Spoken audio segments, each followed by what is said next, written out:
कि असल में महात्मा गांधी को महात्मा जो टाइटल दिया है वो रविंद्रनाथ टैगोर ने दिया। अच्छा जी। ठीक है जी। और वो उनको गुरुदेव बुलाया करते थे। शांति निकेतन में थे। शाम के टाइम पर गांधी जी उनके शैले जो भी थे उनकी कुटिया के सामने पहुंच गए और कहा कि गुरुदेव चलिए टहलने चलते हैं।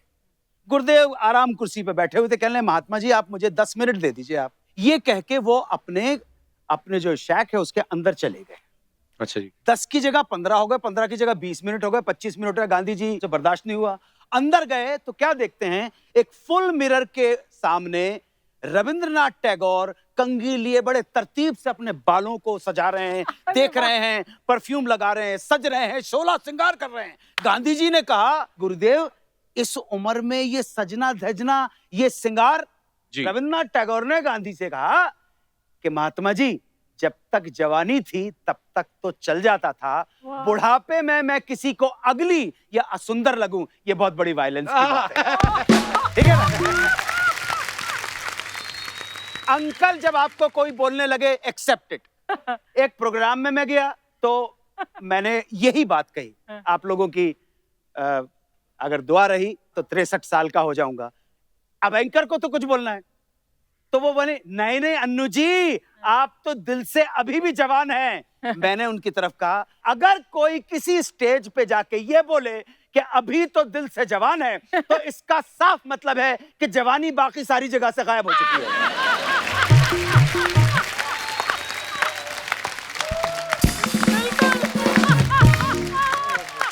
Let's be practical, let's be practical. ये बच्चा है, मैं उम्र में बहुत बड़ा हूं, ये मुझे प्यार करते हैं, आदर करते हैं, रिस्पेक्ट करते हैं, वही काफी है यार, और क्या चाहिए। अरे लव यू सर, खत्म हो गई बात। Follow the script.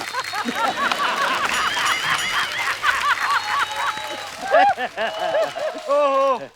अच्छा अनु सर के बारे में आप सब जानते हैं कि अनु सर फिल्मों में ये हैं, टीवी में ये हैं, थिएटर में ये हैं, वेब सीरीज में ये हैं, रेडियो में ये हैं, यहाँ पे भी ये हैं, अभी पीछे वहां पे भी आप थे।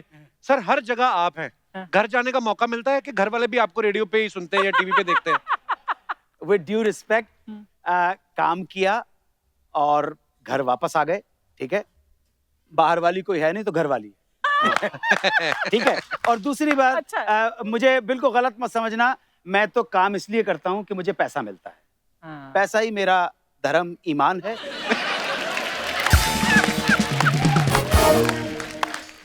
परंतु पैसे के लिए ना मैं आपकी जेब काटूंगा, ना आपका गला घोटूंगा, ना चोरी करूंगा और देश को नहीं बेचूंगा। Love you sir. पैसा ही नहीं। और जिनका धर्म ईमान पैसा नहीं हो, हमारे पास कपिल शर्मा के शो में आए, अपने सारे बिलियन हमें दे दें हमारे। ओहो सर बहुत बहुत स्वागत है, मजा आ गया। आइए सर। Thank you. अच्छा सारे दर्शक जानते हैं अनु सर को, इतने सालों से हम लोग देख रहे हैं, सुन रहे हैं। इनको बॉलीवुड का इंसाइक्लोपीडिया कहा जाता है। अच्छा, और हमने तो कुछ चीजें सुनी है सर कि आजकल की यंग जनरेशन जो आ रही है, नए नए एक्टर्स, वो भी कभी कभी अनु सर को फोन करके बोलते हैं कि सर मैं फलाने फलाने का बेटा हूँ। अब आप बताइए महेश भट्ट मेरे क्या लगे? तो अच्छा मजे की बात है, ये बता भी देते हैं। सर इतनी सारी इंफॉर्मेशन कहाँ से आती है आपके पास? यार मैं आपसे मिला था 2012 में पहली बार। आज के दौर का सुपरस्टार जिनका नाम है कपिल शर्मा, वहां पर फिल्म फेयर अवार्ड के बाहर बड़े लोगों का इंटरव्यू ले रहा था। क्या क्या करें, क्यों? इसके लिए।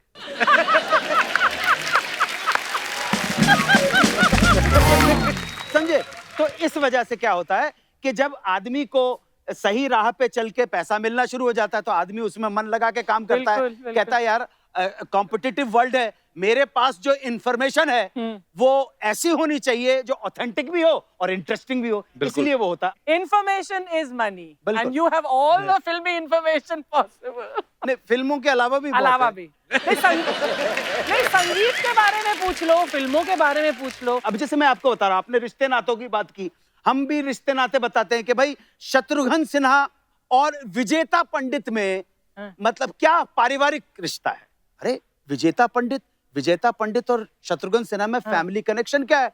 कितना ही दूर का हो लेकिन फैमिली कनेक्शन तो फैमिली कनेक्शन होता है। तो विजेता पंडित के पिताजी पंडित प्रताप नारायण के बड़े भाई पंडित मनीराम की बोटी बेटी योगाई शर्मा और स्वर्गीय आस्करण शर्मा की पुत्री महिमा के हस्बैंड नील की पत्नी पूनम के हस्बैंड है Shatrughan Sinha. Oh my God,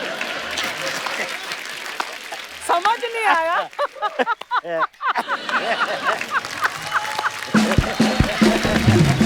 गलत नहीं है। एक तो मैंने कहीं से किस्सा सुना, कहते हैं कि अनु सर निकल रहे थे तो कोई डायरेक्टर बैठा था, उसको देख कहते बता दूंगा बता दूंगा। वो डर के बोलता है जो रोल करना है कर लो, पता नहीं कौन सा किस्सा कहाँ बता दे। मैंने कहा सबकी जन्म पत्रियां मेरे पास है। सर आपको इतने पूरे विश्व की नॉलेज है, आपको अर्चना जी के बारे में कुछ बता सकते हैं? ये यहाँ कैसे मतलब आई? शैतानी सवाल है। वो जहां से आए थे वहां से यही आई। हम सब आना जाना लगा रहता है। मेरा आना है लेकिन अभी मेरा जाना नहीं होगा यहाँ से अनु। देखो देखो अर्चना जी, जाने से ना आने से घबराना और ना जाने से घबराना, वाह, वाह, वाह। और जब तक यहाँ पे रहना एंजॉय करना लाइफ। वो तो है। बिल्कुल। अच्छा, यहाँ पे अनु सर ने बात बदल दी। मैंने बोला अनु सर को, मैंने कहा सर अर्चना जी के बारे में कुछ बताइएगा कि वो यहाँ कैसे आई। कहते मैं किससे सुनाता हूँ, घोटाले नहीं। बदमाश कहीं का। भैया आर्टिस्ट हैं, उनका घोटाले से कोई लेन देन नहीं है मेरा। लेन हाँ, देन बिल्कुल। देखो आप एक आर्टिस्ट दूसरे को कैसे मोटिवेट कर, मैं ऐसा कुछ नहीं सोच के आया था, लेकिन ये आर्टिस्ट का कॉन्फिडेंस, प्रेजेंस ऑफ माइंड, कलाकारी, टैलेंट ने बड़े बड़ों को बोलने पे मजबूर कर दिया। मेरी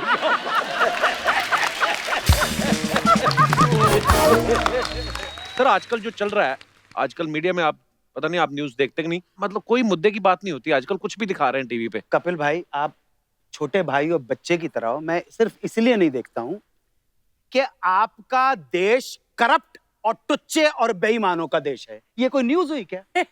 ये कोई न्यूज नहीं है, ये तो सत्य है, ये न्यूज नहीं है। न्यूज पता है क्या है?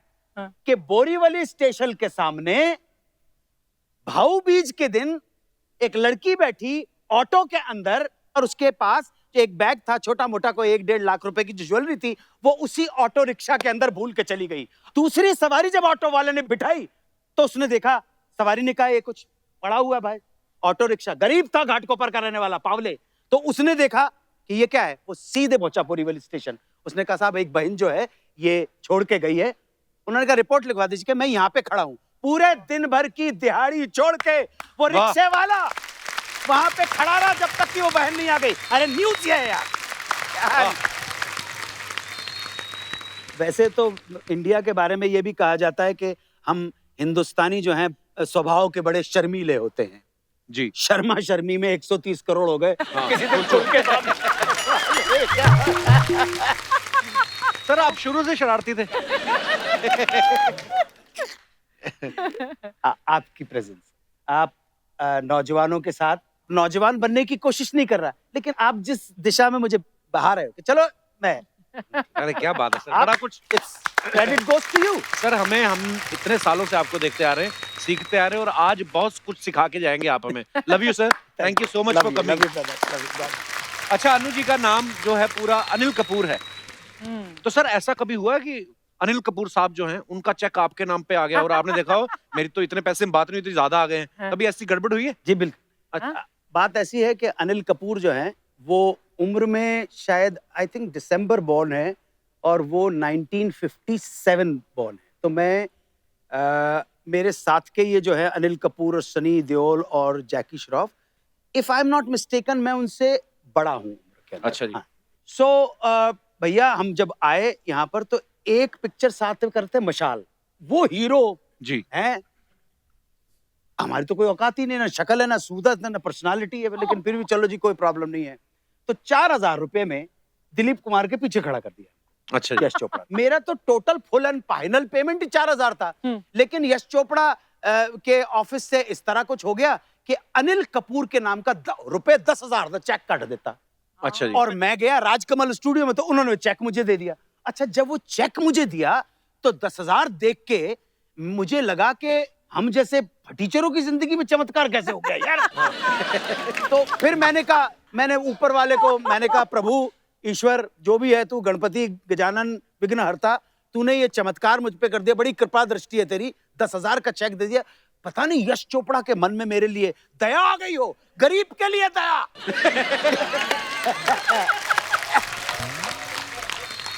गरीब के लिए दया आ गई, इसलिए उन्होंने कहा फुल एंड फाइनल पेमेंट का 2.5 गुना लेके चला जा। तो आज अब संयोग से कि 2-3 दिन के बाद बोनी कपूर जब गया अपने भाई का पेमेंट लेने के लिए, तो वहां अकाउंटेंट ने बोल दिया कि भाई 10,000 का चेक हो गया। अब इनकी बारी थी कि कौन सा 10,000 का चेक यार, कहने नहीं आप लेके चले गए, तो कुछ आर्ग्यूमेंट हो गया होगा। बहरहाल उन्होंने रिएक्ट किया कि प्रूव हो गया सर कि चेक बोनी कपूर के भाई को नहीं दिया गया है, कोई और आया है दिल्ली से। अच्छा है ना, शक्ल है ना सूरत है ना टोइया।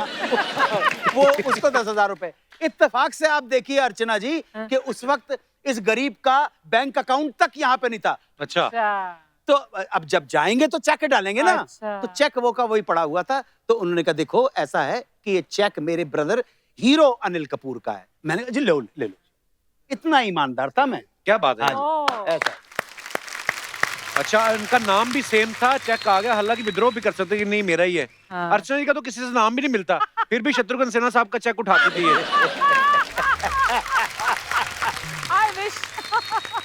अच्छा एक चीज अर्चना जी आपने हमेशा नोटिस की होगी कि अनु सर जो भी कैरेक्टर करते हैं, मैं जितनी भी इनकी फिल्में देखी हैं, ड्रीम गर्ल हो या जॉली एलएलबी हो या हम हो या जितनी भी आप फिल्में देखो, पर एक हमने देखा जब आपने बड़ी 26 साल की उम्र में शायद 70 साल के बूढ़े आदमी का कैरेक्टर किया था, तो आपने उनको कहा नहीं कि चॉकलेट खाने की उम्र में मेरे को आप च्यवनप्राश वाले रोल दे रहे हो। तो उसमें मतलब पेमेंट ज्यादा मिली थी कि रिस्पेक्ट ज्यादा थी इसलिए कर लिया आपने? मेरे बड़े ब्रदर श्री रंजीत कपूर ने वो प्ले डायरेक्ट किया था दिल्ली से। अच्छा जी।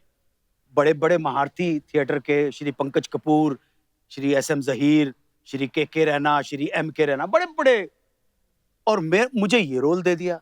मैं तो अपसेट जी, 15 दिन की रिहर्सल में मुंह फुलाए बैठा रहता था। मतलब डायलॉग बोल रहे हैं तो मतलब देश पे एहसान कर रहे हैं, ऐसा एटीट्यूड।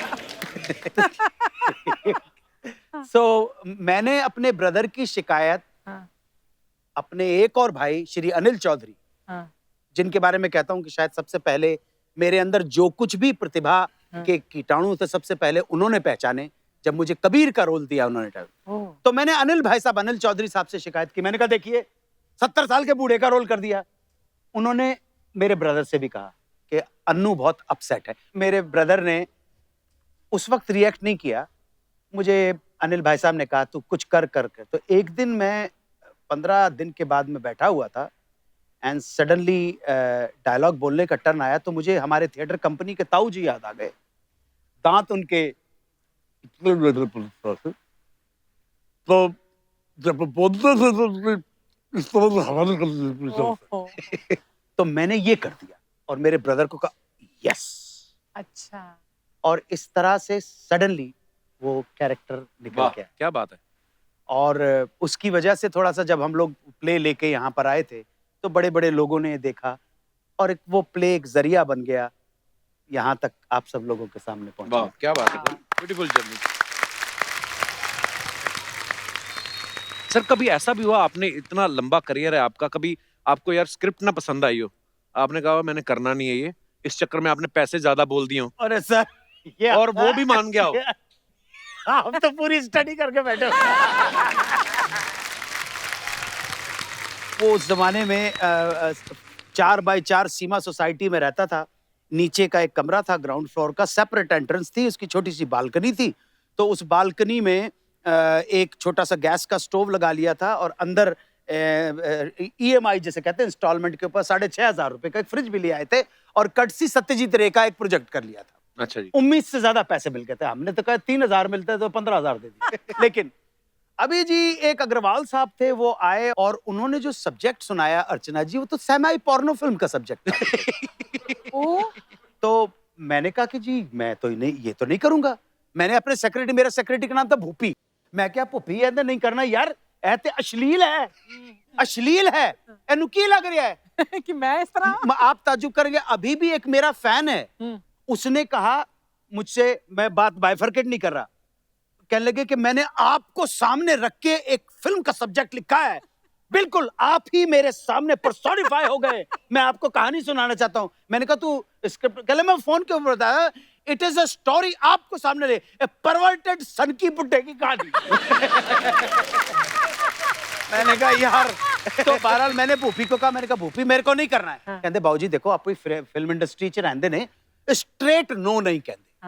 हाँ तो मैंने कहा कैसे करेगा? कहने लगे इससे ज्यादा मांग लेते हैं। तो मैंने कहा हाँ, इससे कितने दिन का काम है? कहते 5 दिन का काम। मैंने कहा मांग ले पैसे। तो कहने लगे मैं ठीक है मैं मांग ला, 8,000 मांगने। मैं पागल हो गया? 2.5 में तो सैल्यूट करके जाते हैं। 2.5 से 4 कर ले, लेकिन 8,000 कहते जे नहीं करना ना तो 8,000 बोलने च की जाता है। कहते ठीक है जी। वो दूसरी शाम को लौट के आया तो उसके चेहरे के ऊपर जो एक्सप्रेशन थे यार, वो ना निराशा के थे, ना डिसअपॉइंटमेंट, ना खुशी के थे। मैंने कहा क्या हुआ, क्यों है भूपी? कहते की बतावा जी। हाँ जी। मैंने कहा बता क्या हो गया ना सब सेटल? कहते ना जी मैं मान गया। 8,000 रुपए मान गया। पहले दिन सेट के ऊपर उसने लगाया, वो थोड़ा सा किसिंग विसिंग का शॉट था, थोड़ा सा ओपन कर। तो डायरेक्टर साहब हमारे डीओपी को बोलते हैं, हरमीत जी। हाँ जी सुनाओ जी। हरमीत जी। हाँ जी कैसे जी? ए तुसी इत्थे ट्रोल लगाओ, इधर ट्रोल लगाओ, इधर अनु जी खड़ोते ने, इधर सतनाम है, इधर चुम्मी हो रही है ने, तो ट्रोल लगाओ, ट्रोल लगाओ।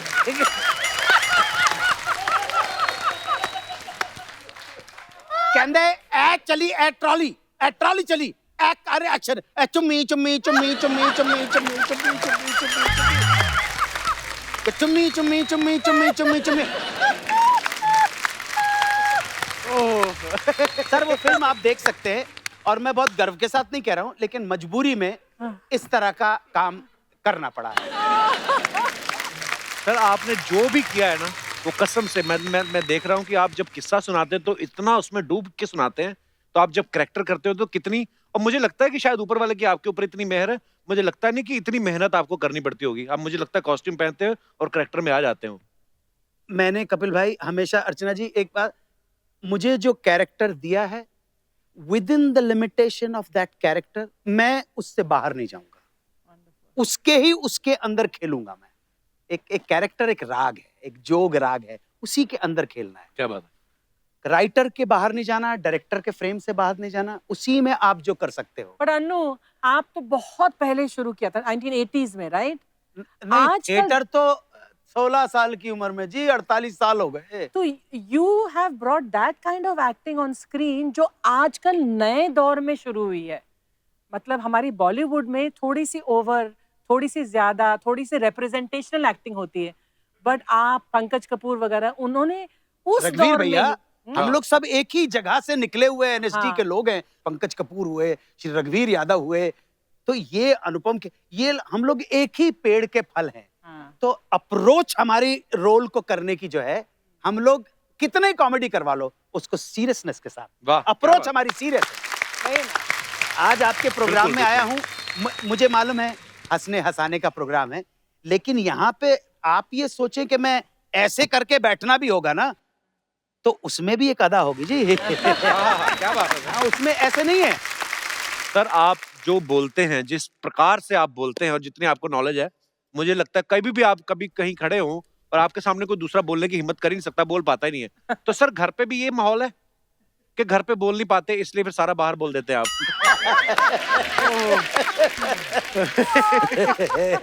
ओह। पर सर वैसे जो आपकी कमाल की याददाश्त है, क्योंकि इतनी सारा किस्से याद रहने, कहानियां, कौन सा गाना किसने लिखा था, किस साल में रिलीज हुआ, ये सब याद रहता है। आम आदमी जैसे मेरे जैसा अपनी बीवी का बर्थडे भूल जाए तो मैं बोल सकता हूँ भाई भूल गया। आपके केस में तो ये भी ऑप्शन नहीं है, क्योंकि वो कहेंगी सारी दुनिया आपको याद है। आप कभी भूल रहे हो सर बर्थडे? जब तक कि मैं सचमुच किसी का बर्थडे भूलना नहीं चाहूँ। कभी कभी क्या होता है कि याददाश्त आपके लिए एक लाइबिलिटी भी बन जाती है। लोग अरे इसको तो याद होगा। I forgive, I don't forget. तो मुझे तकरीबन जो भी मेरे इंटरेक्शन में आया, आज के बाद आपका बर्थडे भी मेरे को याद रहेगा। Thank you sir. अभी जैसे छोटी सी बात है कि हमारी जो सीनियर हैं सायरा बानू जी, सायरा जी का सबको मालूम है कि 23 अगस्त 1944 को पैदा हुई थी, लेकिन कहाँ पैदा हुई थी? अच्छा। अब अर्चना जी यही तो तभी सेठ पैसा देगा ना। आप कुछ जलवा करके बताओ। अब यार ये मैंने कहा अपने रेडियो के ऑडियंस को, पैदा कहाँ हुई थी? तो मैंने उनके जो प्रोडक्शन वाले थे उन्होंने मेरे साथ काम किया था। मैंने बशीर भाई को फोन किया, मैंने बशीर भाई सायरा जी का पासपोर्ट देख के बताओ। कहने लगे मसूरी पैदा हुई थी। मैंने उनको फोन आया कि जब उनके फादर मदर गए थे तो वो प्रेग्नेंट थी वहीं पर, और वहीं पर उनको लेबर पेन हुआ नसीम जी को, और वहां पर उनकी। वाह क्या बात। My God. तो ये छोटी छोटी जो चीजें होती हैं। लता मंगेशकर 28 सितंबर 1929 ब्रिटिश इंडिया का इंदौर, और जिस नक्षत्र में पैदा हुई थी आप ताज्जुब करोगे, उसी नक्षत्र के अंदर 7 कन्याओं का जन्म हुआ था, सेम नक्षत्र में, सेम टाइम के ऊपर। वाह। अच्छा। लेकिन कोई तो है जो करता है पत्थरों की किस्मत का फैसला। कोई तो है जो करता है पत्थर की किस्मत का फैसला। किसे ठोकर में रहना है, किसे भगवान होना है। वाह खत्म हो गई सर। कोई तो है। वही वाली बात है कि आप बच्चों को आप कपिल शर्मा जैसे हो जाओ। अरे कपिल शर्मा एक है भाई। आप गुलाब के फूल से पूछ रहे कि मोगरे का फूल हो जाए? अरे नहीं, गुलाब की अपनी खुशबू है, मोगरे की अपनी खुशबू है, क्या और बात। हम जो हैं उसमें पूरी समग्रता के साथ टोटलिटी के अंदर अगर खिल जाएं, ब्लॉसम पा जाएं, तो हम सब हो वाह जाएंगे। बड़ी खूबसूरत बात कही सर, बिल्कुल हो जाएंगे सब। अच्छा सर, अर्चना जी ने एक बात बताई बड़ी मजेदार मेरे को लगी। कहते कि जब आप अनुपमा मैम से मिले, आप अपनी पत्नी से, तो आप उनको 30 मार्च को देखा आपने, 31 मार्च को पर शादी की बात हुई, और 17 को शादी कर भी ली, 17 अप्रैल को। जी जी। तो अरे उनका वीजा खत्म हो रहा था सर, क्या इतनी जल्दी कैसे हो गया? नहीं, मैंने देख लिया था यार। क्या है, हम तो लोअर मिडिल क्लास लोग हैं, तो लड़की के अंदर हमने ये देखा कि यार इसके साथ लाइफ ठीक ठाक कैसे गुजारी जा सकती है ना। अच्छा, मुझे पता नहीं कि कौन है, अपना तो मन आ गया। और ये कॉम्प्लेक्स था भाई, कपिल भाई, इस कॉम्प्लेक्स ने करवा दिया सारा का सारा। कैसे? कॉम्प्लेक्स क्या था, ना शक्ल है, ना सूरत है, ना पर्सनालिटी है, ना आवाज है, कुछ नहीं है, साला अगली बंदर की तरह है। तो कॉम्प्लेक्स है क्या? कैंपस दी मोस्ट ब्यूटीफुल लड़की नु पटावांगा। हाँ जी, कॉम्प्लेक्स था अर्चना जी। हाँ। जो ये बड़े बड़े अरे जीन्स पहनने वाले वो सब करते रह जाते थे, और मेरे अंदर एक रौद्र रूप एकदम शिव का, जटाट विकल जल प्रवाह पावित स्थले गले वला मवलमिते भुजंग तुगमालिकाम टमट टमट टमट टमट निनाद वटमरवयम चकार चंड तांडवम। मैं क्या आज थे। तो वो फोकस जो था ना, वो था कि आए कुछ अब्र कुछ शराब आए, उसके बाद आए तो फिर अजाब आए, और फैज थी राह सर बसर मंजिल, फैज थी राह सर बसर मंजिल, हम जहां पहुंच कामयाब आए। क्या बात। वाह वाह वाह। आप विश्वास मानना कपिल भाई, पत्नियों के ऊपर तो बहुत सारे जोक हो सकते हैं, लेकिन इतने साल के बाद भी वही एक स्त्री है जिसके साथ में घंटों महीनों हफ्तों बैठ के भी बोर नहीं हो सकता। और हम दोनों कॉन्ट्रास्ट है। मैं परसों यार, मैं थे अपना हमारे कोमोसोर चलो दो लगाए, काजू आ गए ने अपने पास, ग्रिल्ड चिकन सैंडविच आ गया, ते नाल सॉर्टेड वेजिटेबल आ गए, ते मैश पोटैटो आ गए, थे गार्लिक ब्रेड आ गए, क्रोसा आ गया, थे बैगेट आ गई है जी। और दे बाद अब पी के आजा, मैं क्या आजा, चल आजा लगा के आजा। क्या बात है सर। कल्ले जी कल्ले। हाँ जी लगाया जैज ब्लू, अभी मेरे कोली पे आए थे, लगाया। मैं क्या लेके चल यार, चल हुणे डांस कर देने। वही वो होता है जी। देखो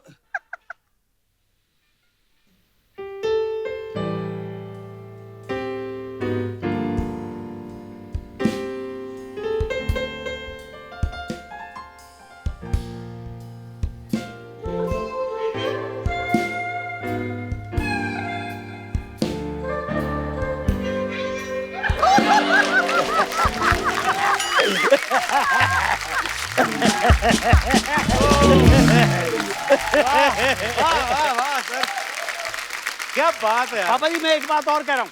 देखो भाई, मैं बच्चों को भी ये बोलता हूँ, आप तो बच्चे हो मेरे, आप मैं यहाँ, और मुझे हक है समझाने का।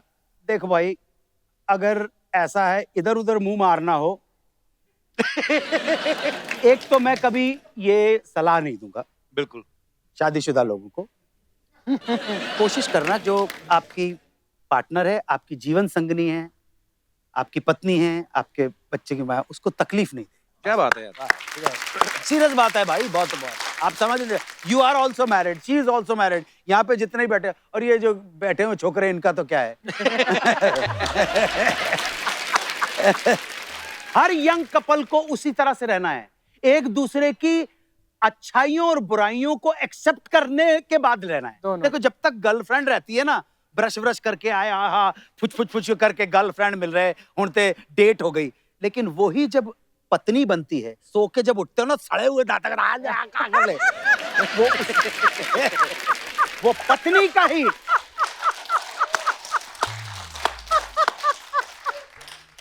शी इज वाइफ है, वो पत्नी है, वो आपकी जीवन संगनी है।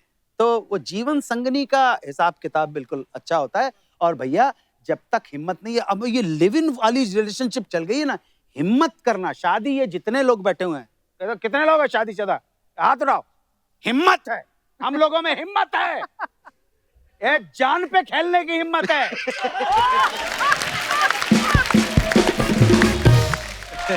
गलत तो नहीं बोल रहा। और इनका क्या, लिव इन रिलेशनशिप है, बात जमी तो ठीक है, वरना रात गई बात गई, चल तू उधर। ऐसे थोड़े होता, पागल हो गया क्या। हिम्मत, शादी करके दिखा। अच्छा अनु सर, मेरी टीम में से अभी कोई बता रहे थे, कहते कि उन्होंने आपसे बात कर रहे थे, तो कोई सिलीगुड़ी का किस्सा था बड़ा मजेदार। सर वो क्या था किस्सा? ये शायद 2000 की बात होगी, 2000 दुर्गा पूजा के टाइम की। बप्पी लहरी का नाम लेके कहा कि हम बॉपीदा का नेफ्यू है। अच्छा जी। तो आया कि दादा, सिलीगुड़ी में एक आपको जॉर्ज करना है संगीत म्यूजिक कंपटीशन। अच्छा ठीक है भाई। तो ₹1,00,000 में बात हो गई। अब ₹1,00,000 में बात हो गई, तो उस वक्त तो वो 10,000 रुपए दे के चले गए, और उसके बाद जो भी डेट थी उससे पहले एक 10,000 और दे के चले गए। मैंने कहा भाई पूरा पैसा तो दीजिए। अब वो जब बाकी के 80,000 की बात हुई, तो दादा टुमारो मॉर्निंग आपका फ्लाइट बागडोरा कोलकाता, बागडोरा सिलीगुड़ी। अच्छा ठीक है, कह लगे कल आके दे देंगे आपको। वो कल भी निकल गया। मैं दादा कहाँ है भाई, कल तो फ्लाइट है। दादा बॉम्बे एयरपोर्ट के ऊपर दे देंगे। अच्छा, बॉम्बे एयरपोर्ट के ऊपर पहुंच गए। और दादा हमारा भाई दादा वो तबीयत खराब हो गया, उसको जुलाब लग गया, तो अब जाके अब कोलकाता में जब कनेक्टिंग फ्लाइट हमारा बंदा वो आके हमारा दादा आएगा, दे देगा। अजी उड़ गए जी, कोलकाता लैंड करके। दादा आना ही नहीं था, कुछ नहीं है। अरे क्या कर रहे हैं यार बाकी कैसे। और दादा बागडोगरा अच्छे दादा अच्छे। वो बागडोगरा भी पहुंच गए यार। बागडोगरा में भी ताड़ कर दिया, कुछ नहीं हो रहा है। अब मुझे लगा कि ये तो गड़बड़ कर रहे हैं। मैं तैयार होकर 5:30 बजे बैठ गया। 6:30 बजे का टाइम था। मैंने कहा यार जब तक तुमने फुल एंड फाइनल पेमेंट नहीं लाएगा हम जाने वाला। वो तो 15,000 मैंने कहा कुछ नहीं होता। मैं बैठ गया जी तैयार वैयार होके पूरा। अचानक 6:30 7:30 बजे करीबन नॉक हुआ। मुझे लगा कि यही लोग खड़े हुए हैं। मैंने दरवाजा खोला, देखा कि 4 पुलिस वाले खड़े हुए हैं और एक IPS ऑफिसर खड़े हुए। कहले sir my name is mister Mandal, उन्होंने नाम बताया, मैं SP हूँ यहाँ का। सर लॉ एंड ऑर्डर की प्रॉब्लम हो रही है, 30,000 लोग बैठे हुए हैं। तो मैंने कहा मैं तो 5:30 बजे से तैयार होकर बैठा हूँ, प्रॉब्लम क्या है। और जब मैंने प्रॉब्लम बताई तो वो 4 पार्टनर थे, 4 पार्टनर, 2 बाहर खड़े हुए थे। तो उन्होंने बाहर जाते ही, पुलिस वाले आप तो जानते ही, 2 झापड़ मारे।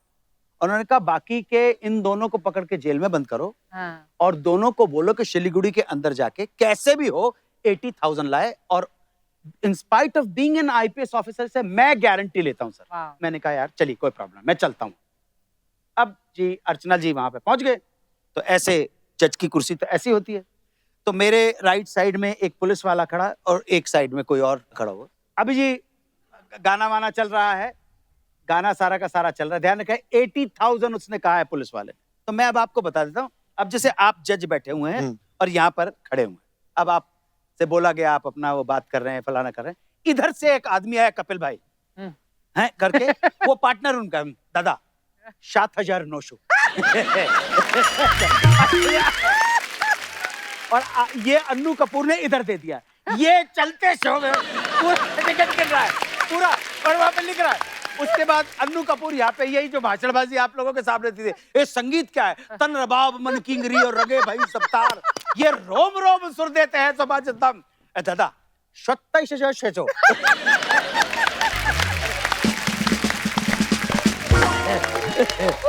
आप अर्चना जी आप ताज्जुब करोगी कि वो एक अच्छा खासा गट्ठर बन गया था। इतने आसान था मुझे 500 के नोट वो करना। You won't believe, I am not exaggerating, उस 80,000 में 5-5 रुपए के नोट भी थे। Oh my God. दूसरे दिन जो मालिक थे हाँ। उन्होंने अपने अकाउंटेंट को भेजा और 500 के नोट और 100 के नोट बैंक से लेके आए वो। क्या बात है। ओह ऐसा तो नहीं सर। एक बार जोरदार तालियां अनु सर के लिए हो जाए। आइए अनु सर, आज आपने मेला लूट लिया अनु सर, बड़ा ही मजा आया। जोरदार तालियां अनु सर के लिए। Thank you.